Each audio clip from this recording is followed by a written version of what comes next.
People see the evidence I'm pointing to regarding the flat earth, and some of them get it. Some people will state they know that I'm wrong and point to the programming as evidence, which is very strong indeed. But if responded to correctly, then that person is rational. He or she will certainly agree that there are some interesting points about the flat earth model, which make a lot of sense, and also explain the contradictions galore in the globe model theory. But what about the programming? People who have never been introduced to MK Ultra, PsyOps, Monarch mind control, etc., will think programming is something only found in science fiction films, or even worse, that it's a general term for the stuff we can see on TV at a given time. Honey, the programming's on, let's watch Honey Boo Boo. That's my favorite program, etc. I often wondered why people called their favorite shows their programs. Perhaps this was a Freudian slip, their subconscious trying to tell them something not apparent to their waking, quote, rational mind.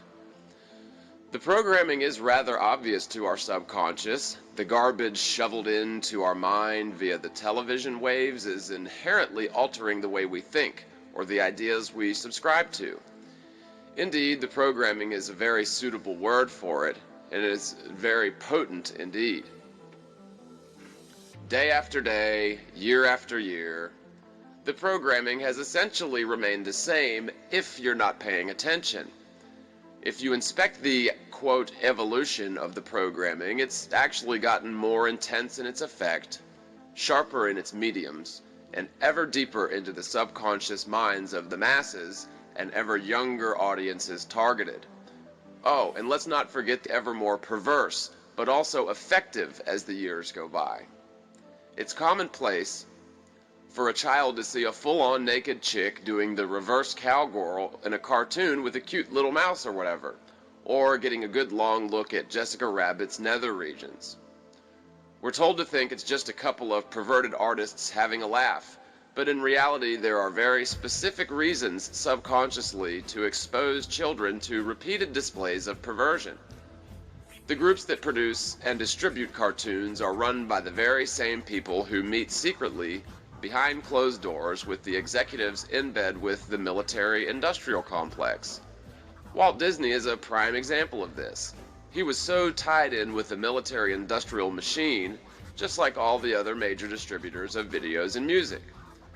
People think this is all just a conspiracy theory. However, if you give the topic even a cursory glance, you'll find that these groups such as Disney, Viacom, Time Warner, etc., spend ridiculous amounts of money on producing content designed to control our collective consciousness and our collective paradigm to their benefit and to very specific ends. Once you've awakened to their antics, it's very much like the end of Matrix 1, where Neo finally sees the agents and the Matrix as a whole for what it truly is. The globe-shaped world spinning around the sun we believe to be obvious, true, and correct is really a theoretical fantasy, enforced by the mass media and the federal school system, also known as Operation Make Everyone Dumb as Fuck, and I'll abbreviate that as O.M.E.D.A.F. So maybe the literal depiction at the end of the Matrix 1 isn't exactly true, but it's one hell of an accurate analogy, to be very honest. The little square box that's been in everyone's living room for the last several decades and on the big screen for the last 100 years has been the guiding force behind the direction of our society in general, which is a very scary thought indeed. People believe they are free and independent, but if you're told what to think, how to think, what to buy, and how you should view certain topics, specifically the shape of our world, how free are we really? Operation Make Everyone Dumb as Fuck is the perfect balance to the idiot box designed to program us because they teach our children to follow orders, color inside the lines, and do not think outside the pre-approved box. Tests are designed to gauge one's ability to memorize information and regurgitate it on demand. Would you like fries with that? Whether that information is true or correct makes no difference to O.M.E.D.A.F, as long as the specific paradigm shoveled into the minds of all the children is the same across the board.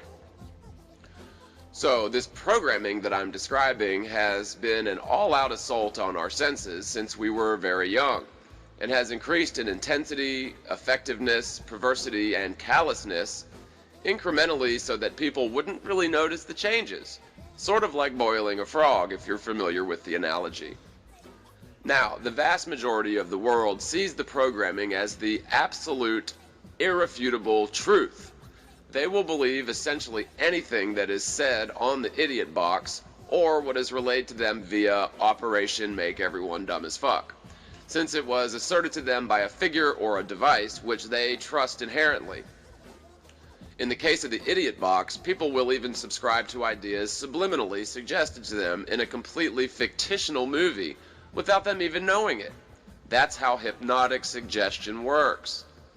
Your mind is wooed into a malleable, suggestible state wherein your, quote, rational mind is intensely focused on the plot of the movie, or possibly not focused on anything at all, but you're taking in all sorts of secondary information relayed to you by the master craftsmen who made the movie, cartoon, documentary, or advertisement, whether you like it or know it or not. People will say this is hogwash, quote, conspiracy theory, but I'm sorry to say that it is indeed very true. The CIA and other secretive Freemasonic alphabet organizations within the government have a very real, vested interest in keeping our people dumb as fuck and content with their fiat currency and popcorn. Bread and circus was the TV of Rome, but the idea is still very much the same. Divide and conquer. Sure, on the macroscopic level, the idiot box does a very good job of dividing us all into an infinite number of groups. It's very easy to pit the unwashed masses against one another, but more importantly and more difficultly, to divide and conquer an individual's mind. If you can do that, then you're on to something. Truly, by putting ourselves at odds with our own self, they create the perfect type of mind to be controlled. Mushed up and mashed up, our minds are easily led down propaganda lane, taking in all the subliminal programming without even realizing it. And the next thing you know, you have an entire world believing it's cool to shoot people in the head for the fuck of it, or that it's illogical to assume that we live on anything but a spinning globe hurling through space a gazillion miles per hour. Thanks to the lying Freemasons of NASA and the like, we found ourselves in a world where science is trumped by pretty pictures, and the rational, skeptical scientists of the world will vehemently defend an unproven theory such as gravity as a known fact. Certainly, scientists are far more entrenched into Operation Make Everyone Dumb as Fuck. They're at O.M.E.D.A.F 2.0 or higher education, while the average Joe of the masses is far more entrenched into the idiot box side of the programming. Both of the methods are powerful in their own right, but couple them together and you have a situation where even a rational, scientific, very smart person can be totally misled starting at a phase in their life when they believed in the Santa Claus or the Tooth Fairy or the Easter Bunny. When NASA faked the moon landing, they spread their lies liberally across O.M.E.D.A.F and the idiot box alike for decades. They essentially caused a hotly debated false theory to become the absolute irrefutable truth. In truth, NASA is a pack of lying Freemasons who designed the Apollo mission films to trick the world. People always seem to think there's no motive for this. What could they possibly gain from such a fantastic lie? Why would the government want us to believe we live on an enclosed system with no escape, where they hold all the keys to all the power and we can simply stay put and that's it? Firstly, I should state that people in general are inherently good.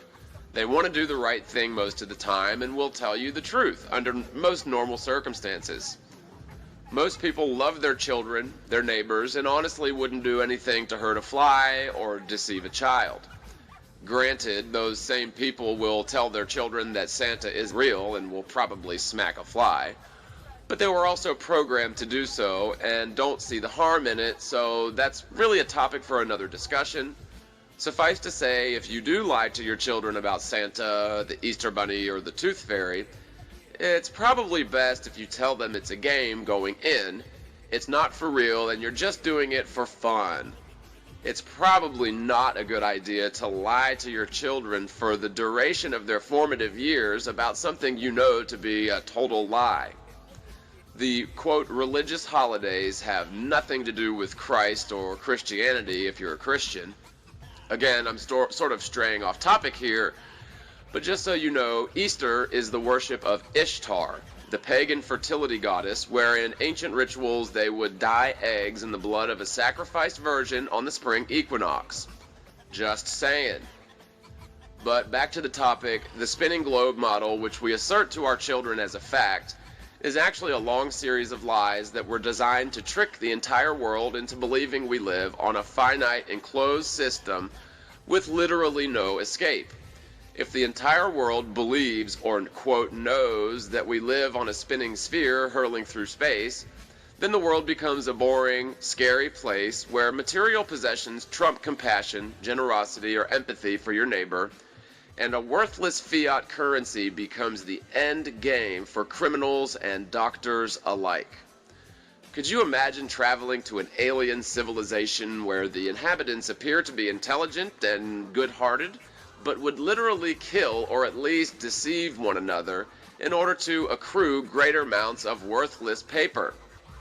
People seem to think that money makes the world go round, which it doesn't, and that if you don't make enough money, then you're somehow less of a person than the rich guy down the street. Could you imagine if our world evaluated love or empathy as highly as they do the Benjamins? What a wonderful world it would be. In truth, the very money we spend is a spell, designed to make people go crazy and worship or lust after a piece of paper that isn't worth the money it takes to print it. People evaluate money above all else and essentially worship money. The day has come where you cannot live without the addictive, worthless spell called cash. But money isn't the only spell we're under. We've all been tricked since the time we were very young and gullible to believe a lie that states we live on a spinning globe. It's a very deep psychological observation to make, but once you realize our world is flat and stationary and is nothing like the wandering stars we can view orbiting the magnetic center, do you see how uncomfortable the idea of living on such a globe will make you feel? The globe Earth is a dangerous, scary, lonely, boring place with no escape. Sort of like a prison, but a prison for your mind. Indeed, the spinning globe is one of the most powerful forms of mind control and is reinforced by all other forms of mind control built into our society. It goes way beyond the idiot box and Operation Make Everyone Dumb as Fuck, the schooling, because all things that happen on our world happen on the globe world. It makes it appear as if we need to worry about things like overpopulation or not enough food or global warming, fuel crises, etc. The globe causes scarcity of the worst kind, and that scarcity causes greed to skyrocket and compassion to bottom out. The enclosed system makes manipulating the masses a piece of cake, and the powers that be have our minds right where they want them. Our society and the world at large is beyond sick. This is by design. The masters of this world understand control of the mind very well. Did you know the word government literally translates to mind control? It's very sad to see people revert to the programming since they're comfortable with it, but if you can possibly consider the facts surrounding the flat earth, if only for hypothetical conversation, then you may have a chance to understand the truth, and you will not be perpetually stuck in propaganda land being led by the nose in any direction they want you to go. I urge everyone to consider the facts surrounding the true, correct, flat earth model, and please try to put the toy globe down for a scientific scrutiny. You will find that the globe model is rife with all sorts of contradictions and fallacies, and the flat earth model is really quite sound and logical and explains all the contradictions regarding the globe model. Some of this will be a recap of my other vids, while some of it may be a slightly new take on things. The fact that we can see buildings from about sea level, vertical, perpendicular to the horizon from over 50 miles away, proves that our world is definitely not a globe. The ground level should drop 8 inches per mile squared away from the observer's eye. The fact that we can see such buildings from 50 miles away with the aid of a telescope literally disproves the globe model completely. But still, people cling to the model and discard this fact that is right in front of their face. If you do not understand perspective, it causes distant objects to get smaller and smaller until they reach the vanishing point, or the horizon. The horizon is where the earth and sky meet, and objects that travel beyond that point will get exponentially smaller. People state that if the world were flat, we should be able to see Europe from the east coast of the US, about 3,500 miles away. In truth, the coast of Europe and all of the skyscrapers there would be microscopic from 3,500 miles away, and the opacity of the atmosphere at that distance would make them invisible, even if they didn't get so small to be microscopic. If you've ever viewed a mountain range, the mountains further in the distance appear to be grayer and grayer, because more atmosphere is between your eye and the object. Imagine 3,500 miles of atmosphere, and the laws of perspective causing objects to get so very microscopically small at that distance, it's really no surprise at all that we cannot see Europe from the east coast, even on a clear day on the flat earth. The laws of perspective make it easy to trick people into thinking we live on a globe, but that's all it is a trick. Our world is definitely not spinning. A 2,500-mile flight from New York to LA will be identical in duration to its return flight. If you think about this logically, the two flights should be wildly different in terms of duration, if the ground below is spinning over 1,000 miles per hour towards the east. People will argue that everything is spinning in accordance with the Earth, right down to the molecules of air floating many miles above the surface. The fact is, a vacuum cannot exist next to a gaseous substance without something separating the two. So, by definition, the globe model is a fantasy where space is a vacuum adjacent to our atmosphere without anything separating the two. But back to the planes. Since this seems to be something people simply cannot understand without it being spelled out for them.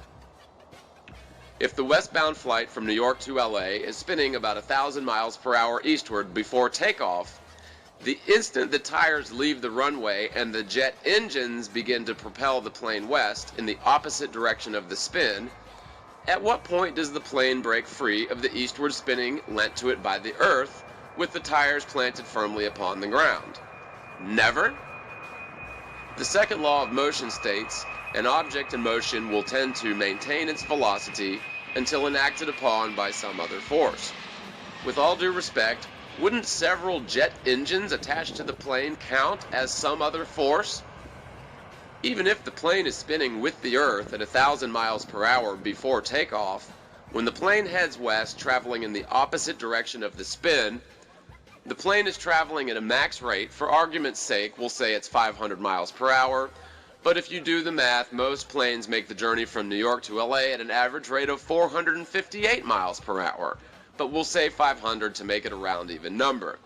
However, if the Earth is also spinning east at 1,000 miles per hour, the westbound flight should be very short, since the destination should be racing towards the plane, which is not connected to the spinning Earth any longer, and the engines are indeed propelling it through the air in the opposite direction as the spin. On the return flight, the plane going east from LA would need to race against the spinning Earth going 1,000 miles per hour, and would also need to beat that spin by a full 500 miles per hour to ensure the flights have identical duration. But wait, that's not even accurate, because an eastbound plane would need to do 1,500 miles per hour through the air to keep up with the spin and overtake that spin by 500 miles per hour. The westbound flight would actually have to fly backwards at 500 miles per hour in order to account for the Earth racing towards it at 1,000 miles per hour and ensure that the two flights have identical duration. The fact that the two flights are indeed identical in duration proves that the world is not spinning at any rate whatsoever. People will argue that the atmosphere is spinning with the Earth at 1,000 miles per hour to the east, which is totally asinine. These people must think that a 20-mile-per-hour westbound wind is actually a 980-mile-per-hour eastbound wind. Furthermore, the fastest wind ever recorded on the Earth was about 302 miles per hour in a tornado. The simple truth is there are no 1,000 miles per hour winds on our world. If that were the truth, then all westbound flights would have to fight against a 1,000-mile-per-hour headwind, while all eastbound flights would enjoy a 1,000-mile-per-hour tailwind. Again, totally ridiculous, since airplanes traveling in opposite directions will never experience such winds. Ever. People will say they can see the curve of the Earth from a plane or a mountaintop.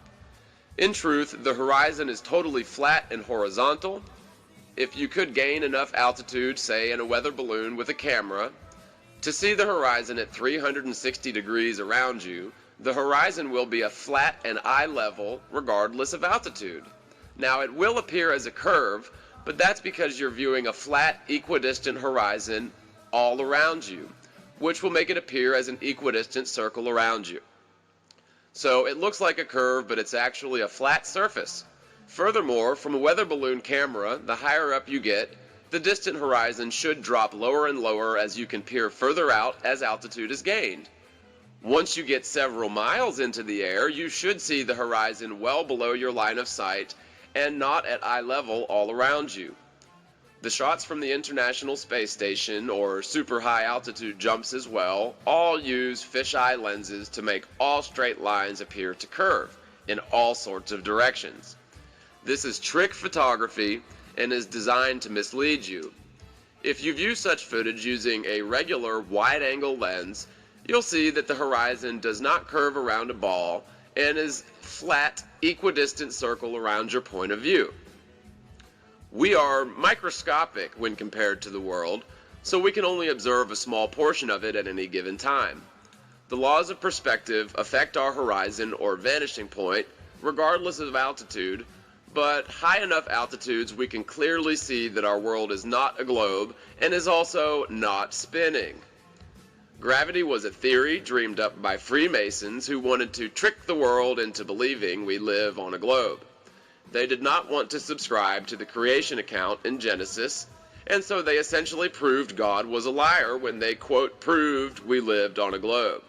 As a Christian, I certainly subscribe to the conventional globe model, in spite of the fact that it was in direct contradiction to the Bible.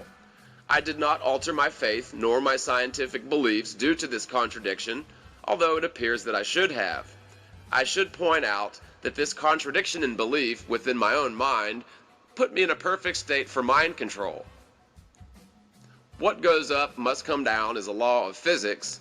Gravity was a theory to explain why we're not flung from the Earth at over 1,000 miles per hour standing near the equator. If you could somehow stand atop a spinning sphere, or on the side of it no less, you would need something holding you down to the surface. Gravity is supposedly that force which pushes down on me with exactly 175 pounds of force near the equator, where I'm standing perpendicular to the axis, spinning over 1,000 miles per hour. Truly, that is a great deal of downward pressure, and it would need to be balancing me against the outward thrust generated by the spin of the Earth. I've pointed this out before, but you must realize that if you travel to the North Pole where you're standing parallel to the axis and not spinning at all, the amount of gravity pushing down upon me at the equator would literally squash me like a bug.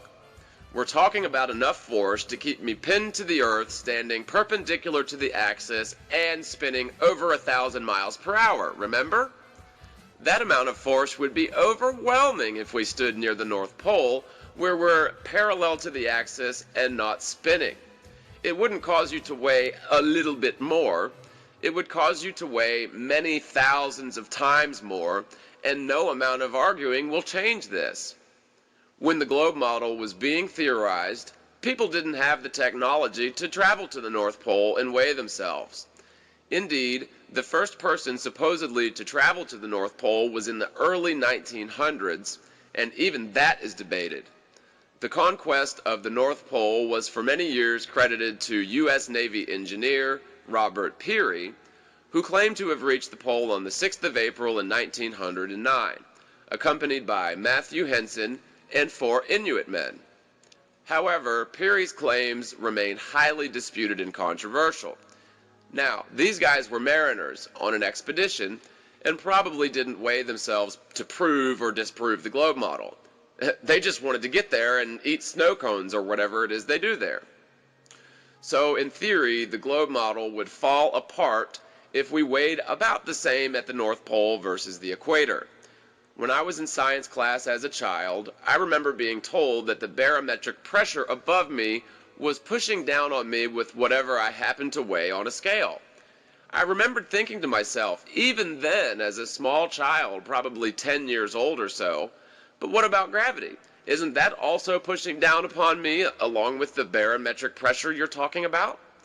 So I sort of let the question slide into the back of my mind as a strange coincidence about the globe model.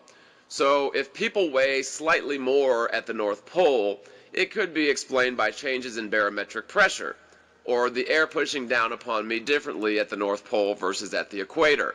That does tend to happen with major changes in temperature.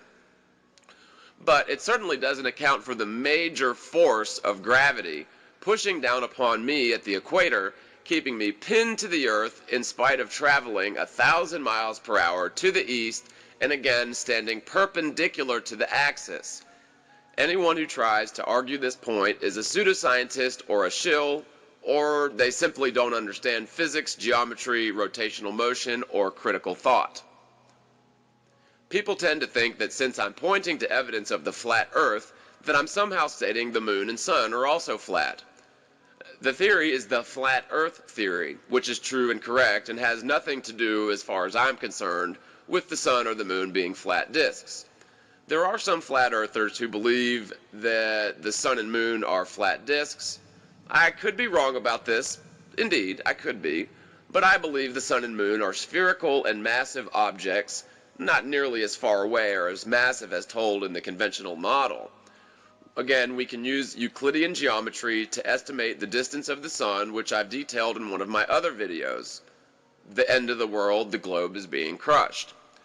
The moon and the sun can accurately be measured as about 35 miles in diameter and about 3,000 miles away.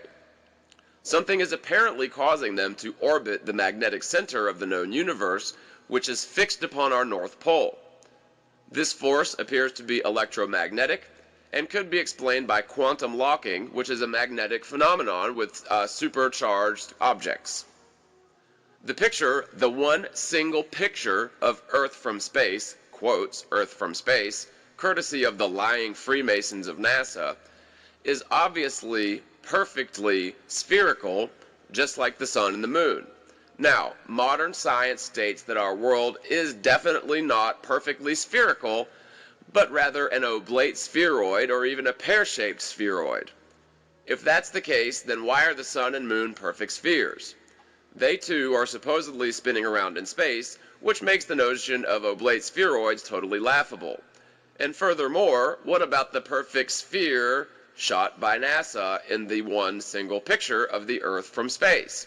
That was a perfect sphere, so that must have been a hoax, even according to Neil deGrasse Tyson. The sun and moon are indeed mysterious, but we can surmise that they are probably not flat disks. The only reason the world is disc-shaped at all is because the sun orbiting the magnetic center in a giant, flat, oscillating circle has carved out a giant disc shape in the infinite plane, which is covered by a very thick sheet of ice. Remember the last ice age? Perhaps the sun had a slightly different path than we currently see now, causing the ice to be a little bit more prevalent on the face of the Earth. Makes a lot of sense. A lot more discussion and scientific observation need to be done in terms of the sun and moon, but we can safely say that the flat Earth model doesn't necessarily mean that the sun and moon are flat disks. Our world is inherently different to what we can see in the sky. We are stationary, flat, and the magnetic center, which everything revolves around, is fixed upon our North Pole.